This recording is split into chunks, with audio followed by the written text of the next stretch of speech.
The world. The Southern Hemisphere, New Zealand, South Island, Oamaru, Willow Glen.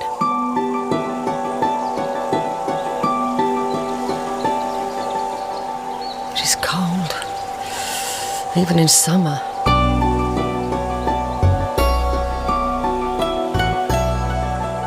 Broken outhouses rot into a sea of hemlock.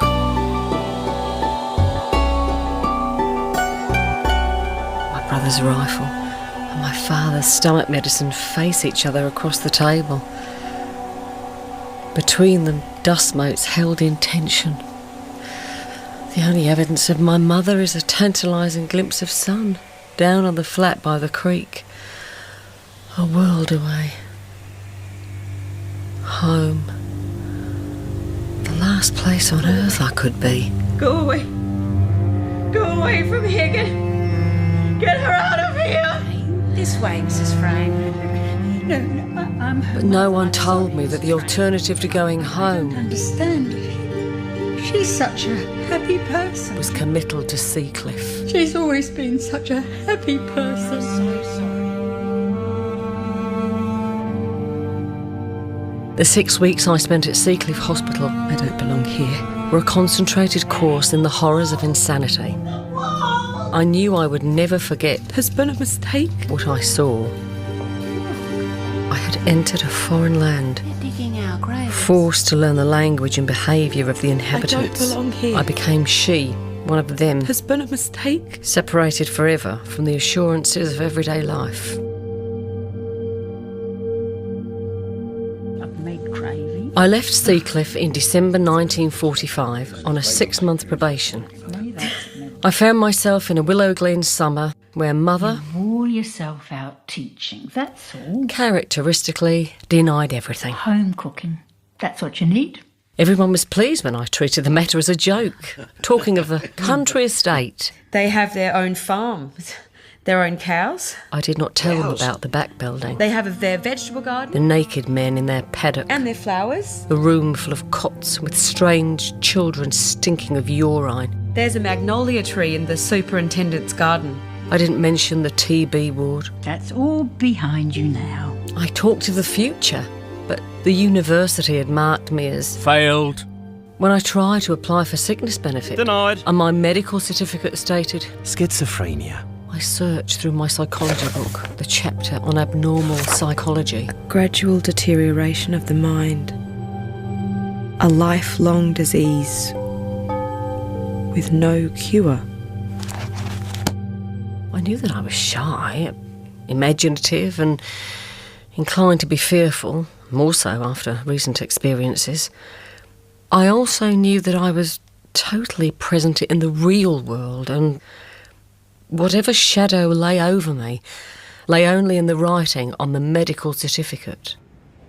I found a live-in job in Dunedin £3 a week, all found. at a boarding house that cared for elderly women. and afternoons free. In the afternoons, I would read. Speaking for Ourselves, an anthology of New Zealand stories, edited by Frank Sargerson. I would write, inspired Speaking for myself. by being in a land coming alive with its own writing. I went to classes at the university and weekly talks How are you, Janet? with my former psychology lecturer, John Forrest. Tell me about this dream you experienced. John Forrest was my link with the world I had known, and I wanted these talks to continue. So I studied my disease and built up a formidable schizophrenic repertoire. You were suffering from a loneliness of the inner soul. When I think of you, I think of Van Gogh or Hugo Wolf. I looked them up. Wolfe died insane, and Van Gogh, Shot himself in despair at his illness. my place was set at the terrible feast. So you are writing poetry? And stories. I'd love to read them. Well, how could I refuse? I possessed all I desired: time to write, money to live on, inspiration, and, provided I maintained the correct symptoms, a captive audience. It never occurred to me that my less tragic, ordinary, timid self was worthy of help. So your 6 months probation is over. You're a free woman. That's wonderful. And I sent your stories to Dennis Glover. Caxton's Press is interested in publishing. Really? You're going to be a writer, Janet? Then, towards the end of the year, John Forrest announced he would be leaving for the USA. If you need someone to talk to, you can visit my analyst friend in Christchurch. She's very interested in your case. I returned to Willow Glen for New Year 1947. Isabel, June and I, summer close, decided to Give Mother a holiday after all she's been through. her son's epilepsy and the search for cures, one daughter drowned, one declared mad, the frail husband made strong only by cruelty. That woman needs a break. No. You kiddies keep your money. We persuaded her to go, and wearing her best costume and a new straw hat, Mother set off with Isabel for Picton. Goodbye! Goodbye!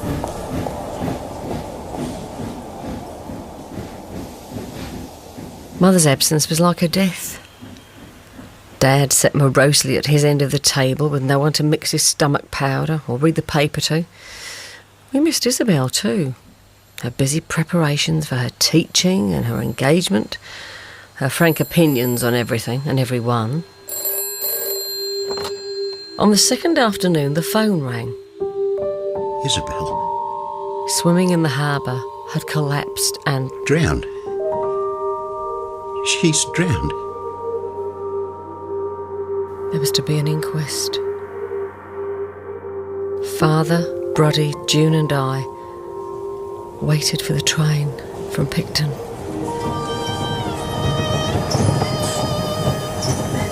Towards the end of the platform, by the men's lavatories, the funeral director had backed in his hearse. They lifted the coffin out of the goods van. It was made of lead. To stop her from smelling. Someone whispered, although only Isabel herself could have said such a thing. Then there was Mother. Oh, Lottie. The hair beneath her new hat turned white.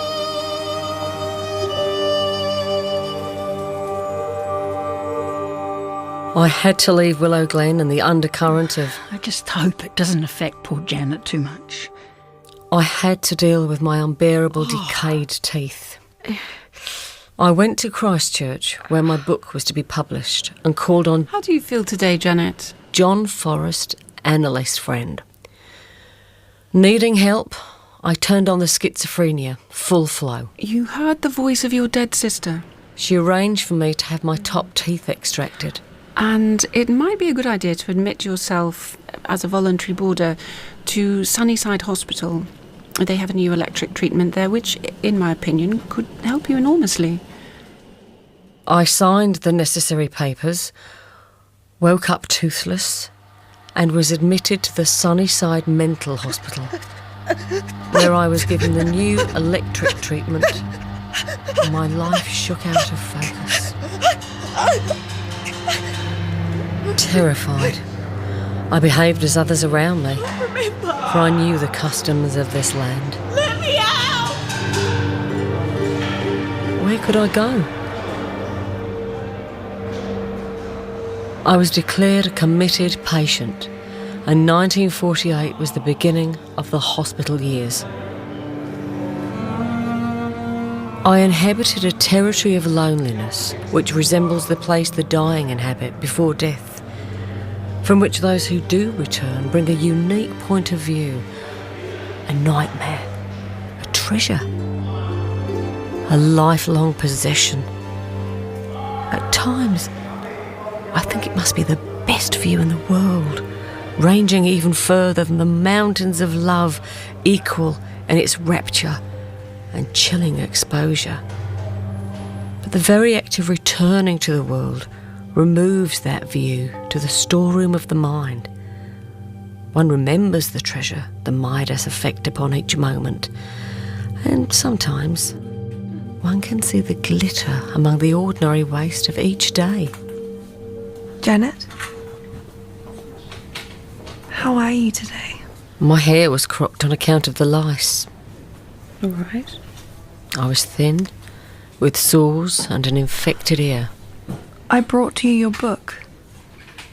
See? Your book. The Lagoon. These are your 6 free copies.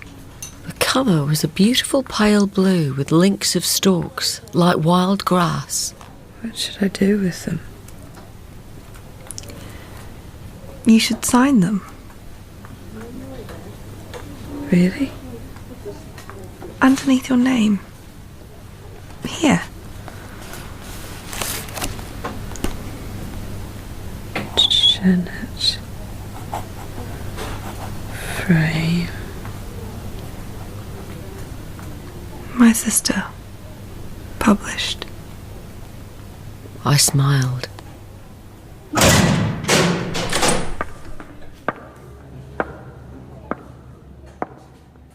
I was released Probationary. into June's care, Sign here. and we travelled together to South Island, to Willow Glen. I was to stay in the front bedroom. Dad had built me a bookshelf. I don't want you ever to leave home again. I was already retreating when my mother Lottie. had a heart attack.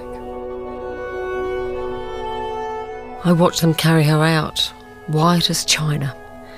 She was apologising for being ill. Faced with family anguish, I made my usual escape to Seacliff. It was a desperate move, for I had a history, and I was put immediately into the back building, where I became one of the forgotten. My mother recovered. She and Dad visited for Christmas, birthdays, but it was recognised Miss Frame, I was in for life. you have been scheduled for an operation. An operation? We believe it will be good for you. Leucotomy. My mother had signed permission. She had been persuaded by the experts. We had one patient who was here for years, Experts who, over 8 years, until she had this operation. had barely spoken to me, And now she's selling heads in a head shop. had administered no tests, Selling heads, as normal as anyone. who had subjected me to over 200 shock treatments, Wouldn't you like to be normal? who had taken away my self. Wouldn't you like that, Janet? But doth suffer a sea change. In the ward office, there was a list of those down for leucotomy. My name on the list, getting closer to the top as others were crossed off. Into something rich and strange.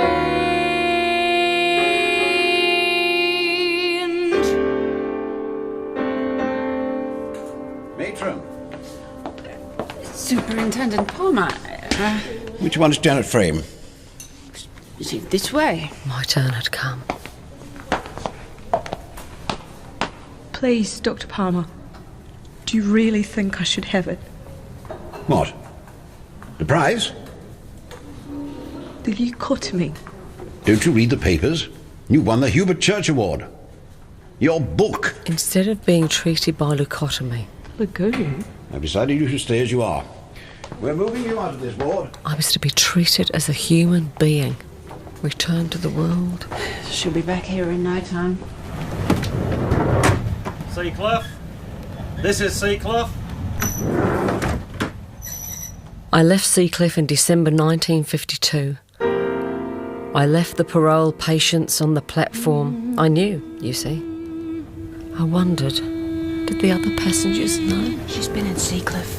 I remembered Mother's horror when it was suggested Bruddy should go there. Seacliff? Never. Never. No child of mine will ever go to that place.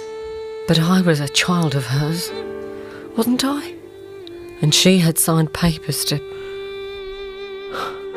I felt uneasy, trying to divide out the portions of family love and discover how much was mine. I arrived at Willow Glen, outwardly smiling and calm, but inwardly with all confidence gone, as a non-person. What could I do if I couldn't write?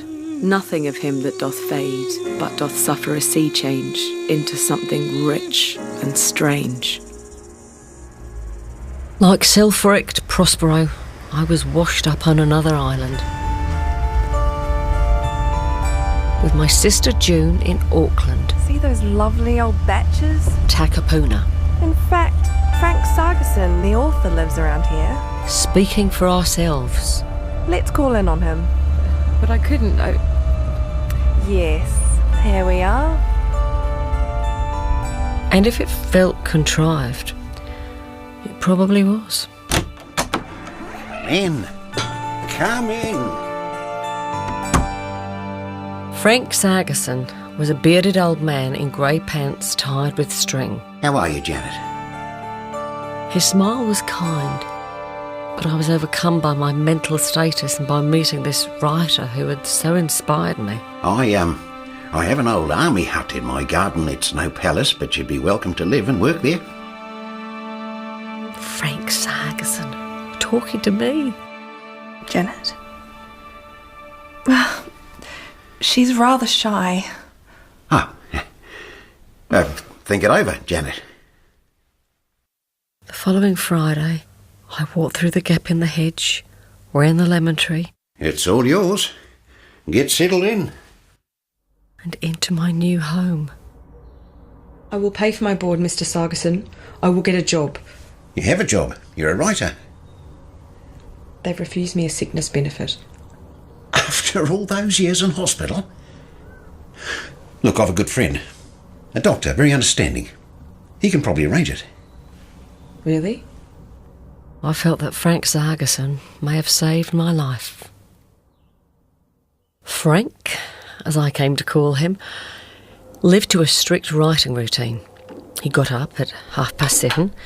Breakfast was at 8, by which time I was alert and inclined to... Janet, please don't babble. I vowed never to babble again. And after a few weeks of writing regularly, I understood the importance to each of us of holding, maintaining our inner world, renewed on waking. What are you working on at the moment? Poems, some stories. You should plan your novel. I bought an exercise book, typing paper. Green is easiest on the eyes. And every day after breakfast, I set to work. Where the pea sucks the guy, in a cow's laps will I lie, there I couch when owls do cry. I was haunted by pictures of great treasure in the midst of sadness and waste. I began to think in fiction of a childhood. I've made lunch, Janet. Over our lunch, we discussed books. Proust. Listen to this. Tolstoy. One must believe in the possibility of happiness in order to be happy. And I now believe in it. I listened, Let the dead accepting bury the everything he said, full of wonder at his cleverness. At 3, he would go to buy food for dinner. We often had company. Pretty well non-stop. Goodness Frank had constructed his life perfectly. His surrounding friends brought news from the world he could no longer explore. Taking a seat at a desk every day in silence and solitude. It was many years before I realised how completely and willingly he sacrificed his writing life to help mine. I also realised that protection of others, one person at a time, was a built-in necessity of Frank's nature. With Frank, I had a place to work, to be alone, some money, and the company of someone who actually believed I was a writer. I had everything I desired, as well as the regret of wondering why I had taken so many years to find it. I finished Talk of Treasure 2 weeks before my 31st birthday. With Frank's encouragement, You'll need to bind the pages. I sent the typescript to Pegasus Press in Christchurch. 2 weeks later... Frank! Pegasus Press! Janet! There's a contract. What should I do? Sign it, of course, and then we must celebrate. Spending more than he could afford, Frank bought a bottle of Vat 69 whiskey, which we drank that evening. But there had been a subtle change of gear. We had fed the heart on fantasies. The heart's grown brutal from the fair. Pushed and pulled by obligation, I travelled home for 2 weeks. Look, Janet, I've been growing chives. Mother was in fading health. Her future focused entirely on a chive sandwich with plenty of butter. It was not a hope. It was a last request. My father, fear in his eyes, turned to his habitual refuge. Mum and her chives. Another one for the country estate, eh? I always knew that the outward dead was not the inward dead. I pitied his inability to ally feelings with words, while, ever the writer, I stored his mockery for future use. Let's go down onto the flat. Sit in the sun. But no, I must start the dinner. Like father, I also felt helpless before her illness. Mum, do you want your chive sandwich or not? So, with rug and picnic, we set out for the flat. Walking slowly down the path beneath the old ghost pine tree, past the cow byre with its roof of sky, beyond the shadow of the hill, to where the stripling pines lay in the warm sun. What if the phone rings? We won't hear it down here. It won't ring, Mother. We spread the rug, we ate our chive sandwiches, and the little black flies dropped in our tea. But what about the dinner? Our picnic was over. Mother struggled to her feet and we climbed back up the path into the claw of everlasting winter. It was a hot, bright North Island summer when June came to the hut to tell me. She had a stroke at about 6 o'clock and died at 10:30. Bruddy rang to say. On the deaths of Myrtle and Isabel, we had embraced each other and cried. But I'd been on my own, alone with my feelings for too many years. Janet? Mother was ready to die. Her life was awful. It was.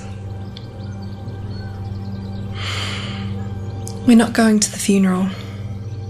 No one expected me to. That night, in the privacy of the hut, I wept.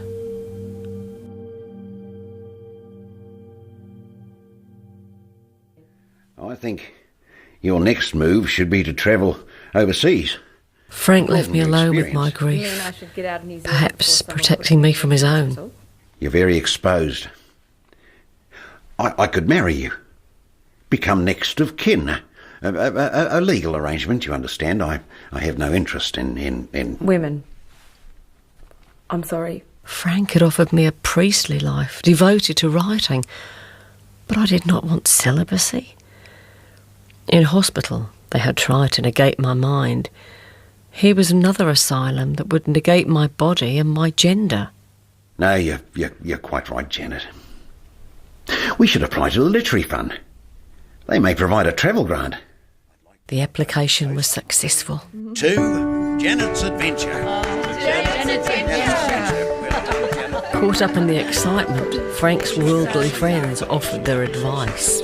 You should buy a money belt, camping cooker, some metal dishes, a haversack, rather than a suitcase. There's a boarding house in Clapham Common with garden rooms, just 17 shillings a week. If you want to make your money last, Ibiza's the place. Quells and smelling salts for the voyage. Here it is, on the map, just below Mallorca, where Robert Graves lives. I reverted to the submissive passive role that hospital had forced upon me. I would be taken by train to Wellington, by boat to London, by train to Paris, by train to Barcelona, by ferry to Ibiza. Said quickly enough, it sounded almost possible. And so I was taken by train to Wellington, and the disapproval of my Aunt Polly. Going all that way overseas when your mother has just died. Your place is at home looking after your father. Father came to see me off. Janet! Dad! Outwardly smart, he wore the inner dishevelment of grief. Oh, Dad. Poor Dad. His lip trembled. My eldest daughter. Going home. Home? To England? Thank you for coming, Dad. I went up on deck of the Ruahine amid the crowds throwing streamers. I felt like weeping with fear and delight. Then the motion of the ship changed to a rolling rise and fall. We were on the open sea. My voyage had begun. Northern Hemisphere, Europe, United Kingdom, England, London. It was raining, and the black taxis were like hearses. I sat clasping my traveller's joy handbag, bound for Clapham Common, Cedars Road. I'm Patrick Riley, the landladies in Scotland. Yeah, let me help you there. We wrestled my luggage through the side gate. Got in here. The kitchen sink. My typewriter. I'm here on a literary grant. All right. We approached the row of garden rooms. This is you, number 3.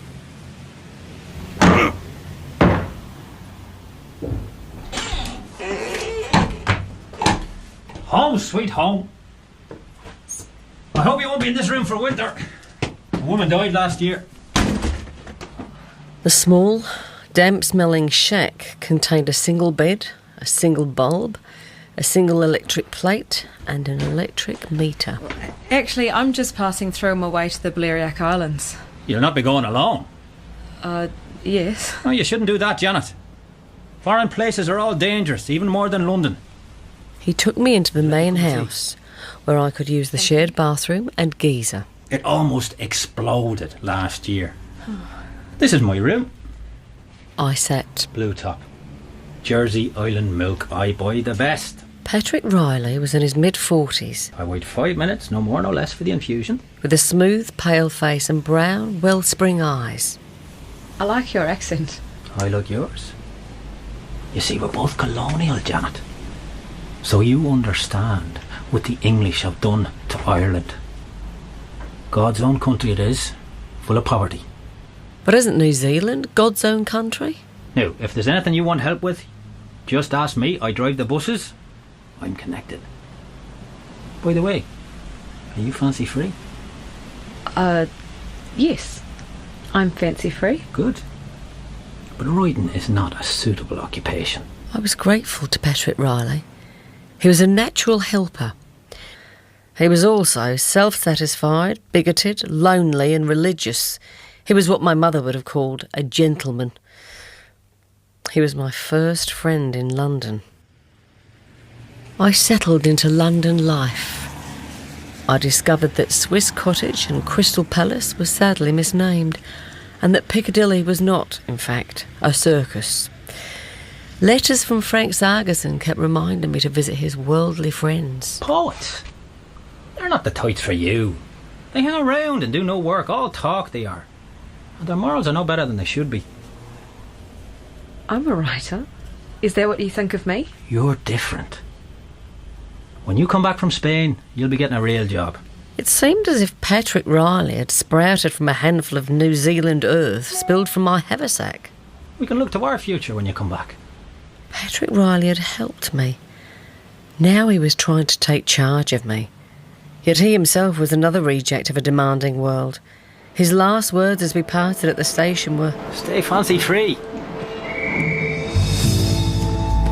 By ferry to France, by train to Paris, by train to Barcelona, by ferry to Ibiza. I slept my way across the Mediterranean, lulled by the coils of his crystalline streams. In Ibiza, the pension recommended by Frank's friends had a vacant room. I had